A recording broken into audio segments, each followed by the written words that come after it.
మొట్టమొదటి factory outlet మన Mukunda jewellers లో అన్ని జ్యువెలరీ పై ఉన్న వ్యాట్ కేవలం 2 to 12% మాత్రమే. No making charges. విచ్చేయండి ముకుందా జ్యువెలర్స్. మా నూతన బ్రాంచెస్ ప్రారంభం అతి త్వరలో జూబ్లీ హిల్స్ మరియు వైజాగ్. మనం చూస్తే పందెంరాయులు ఎంత ఉత్సాహంగా ఉన్నారో, తాము పందెం పట్టిన కోడి పుంజు గెలవాలంటూ కూడా ఇక్కడ వారు ఎంకరేజ్ చేస్తున్న పరిస్థితి. పందాలు ఏ విధంగా జరుగుతున్నాయి, అసలు కోడి పందాలకు సంబంధించి పరిస్థితి ఏంటనేది మనతో కేసును ఉన్నారు. చాలా సుపరిచితులు కోడి పందాలకు సంబంధించినంత వరకు.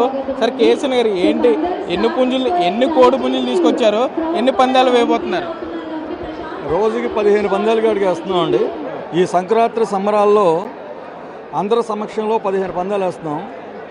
కోడి పుంజులు దానికి సంబంధించినట్టుగా అంతవరకే తీసుకొచ్చాం. ఇంకంతకు మించి అంటే కోడి పందాలు వేసే వాళ్ళందరూ కూడా మీరు సుపరిచితులు. అంటే ఏంటి, మీరు పందాలు వేసే వాళ్ళకి ఏం చెప్తారు? లక్షల్లో పందాలు కాస్తున్నారు కింద కూర్చున్న వాళ్ళంత ఉత్సాహంగా, వాళ్ళందరికీ ఏం చెప్తారు?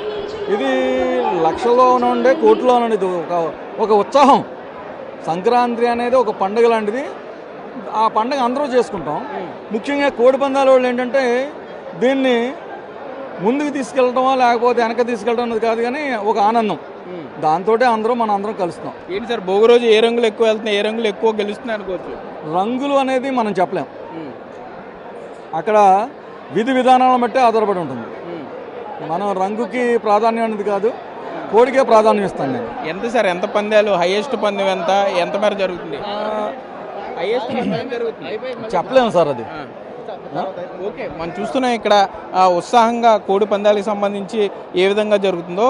పందెంరాయులంతా కూడా తమ కోడి పుంజులు గెలవాలంటూ కూడా కొంత ఉత్సాహంగా ఉన్న పరిస్థితి ఉంది. మరోపక్క ఇంచుమించుగా ఇటు పశ్చిమ గోదావరి జిల్లాకు సంబంధించి పెదమేరం కానీ, ఇటు ఉండి నియోజకవర్గంలో తో పాటుగా జంగారెడ్డిగూడెంలో శ్రీనివాసపురం, మరి ముఖ్యమైన చోట్ల ఈ కోడి పందాల బరుల వద్ద అటు ఎమ్మెల్యేలతో పాటు కూటమి కార్యకర్తలు కూడా సందడి చేస్తున్నారని చెప్పుకోవచ్చు. తమ పుంజులు గెలవాలి, తమ పుంజు ఎట్టి పరిస్థితుల్లో గెలవాలన్న ఉత్సాహం వారిలో ఉందని చెప్పుకోవచ్చు. సుమారుగా ప్రతి పందెం బరి వద్ద 10 నుండి 20 వేల మంది జనం పందెం బరులు చూడటానికి వస్తున్నారంటే ఇక్కడ పందాల మీద ప్రజల ఆసక్తి ఏ విధంగా ఉన్నది కూడా మనం అర్థం చేసుకోవచ్చు. Cameraman Bhagyaraju, Sagar, Big TV, Narayanapuram నుండి.